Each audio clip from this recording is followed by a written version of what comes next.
Lihatkan, yang penting Allah ridha dengan saya. Itu poinnya. Ya, jadi kalau sudah dapat itu nanti Allahu Akbar, ditarik ke hidup enak, mau meninggal juga enak ditariknya, karena itu akan ikut terus. Ya ayyatuhan nafsul mutmainnah irji'i ila rabbiki radiyatan mardiyah. Ridha radiyatan mardiyah. Ya, Allah ridha, engkau pun diridhai. Itu ikut terus. Jadi hidup ikut, radhiyallahu anhum wa radu'an ikut, mau meninggal pun ikut. Ya, radiyatan mardiyah, di akhirat pun ikut, waridwanullahi akbar, sampai ke surga. Jadi kalau kita dapat ridha Allah, itu di dunia, ke alam kubur, sampai ke surga ikut semua. Tapi kalau Anda hanya mencari dunia, cuma dunia yang ikut. Saya pengen menghafal Quran supaya hidup saya lebih baik, hidup aja lebih baik. Ya, saya pengen dapat berkah, berkah yang ikut. Tapi kalau kita semua serahkan kepada Allah, itu semua yang tidak pernah kita bayangkan pun akan datang. Itu gambaran pertama. Jadi itu ya, yang pertama, serahkan semua kepada Allah. Nanti cirinya ketika mulai menghafal, semua kegelisahan hilang. Jadi ibu sekarang, bapak nggak akan berpikir lagi, oh saya belum pernah bisa baca Quran, saya belum pernah berinteraksi dengan menghafal. Itu akan hilang semua kalau ini sudah kita siapkan dari awal. Jadi sudah nggak penting semuanya itu. Yang penting saya mau mendekati Allah supaya Allah ridha. Itu niat pertamanya. Ya, jelas ya? Baik, ini poin-poin yang paling awal. Nanti kalau kita sudah dapat makna ini, kita akan terapkan ke dalam sisi kehidupan. Baik, yang terakhir, bagaimana caranya memulai itu semua? Nah, kunci kalimatnya ada pada kata ikhlas. Karena itulah ini seringkali diviralkan.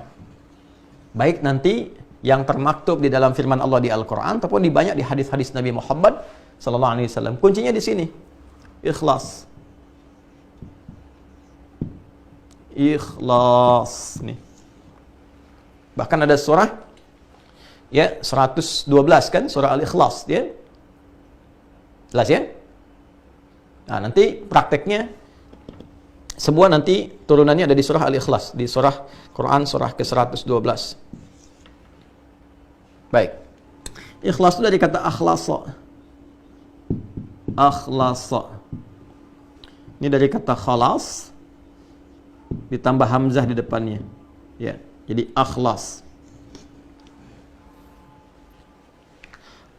Khalasa itu asalnya sesuatu yang bersih, yang bening, nggak bercampur. Ya, sifatnya itu disebut dengan khalis namanya, sifat pemiliknya.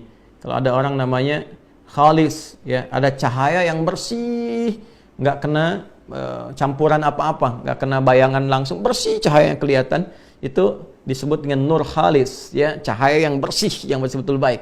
Makanya sering dikembalikan kepada ya keagungan yang bersumber dari Allah. Orang dapat hidayah sehingga diberi nama dengan nur khalis, cahaya yang bersih yang menghunjam kepada jiwanya.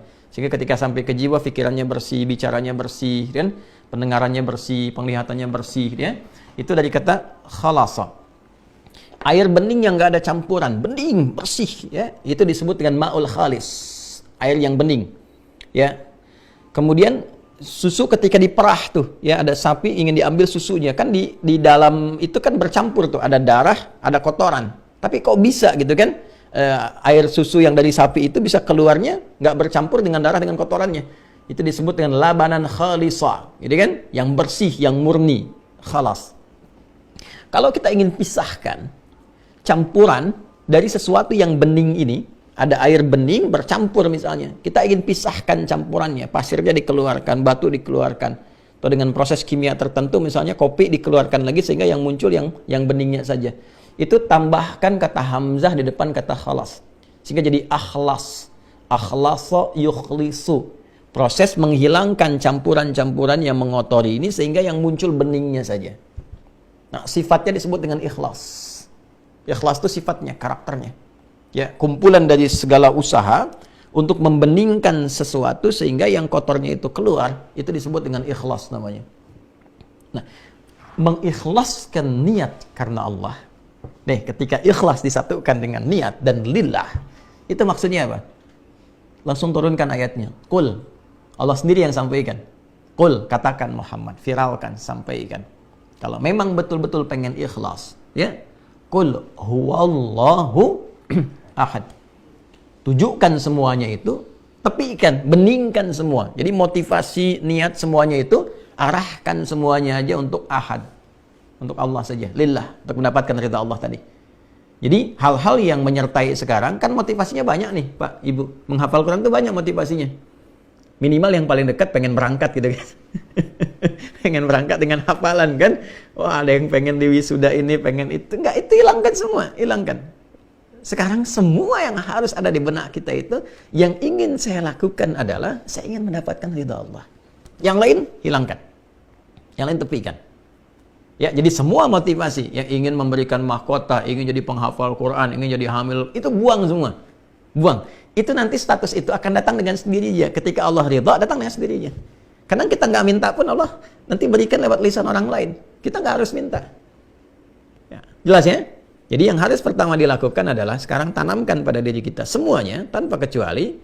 Ya, semua lakukan apa yang ingin saya mulai ini supaya Allah ridha. Lillah aja. Udah nggak ada yang lain. Semua selesai. Jelas ya?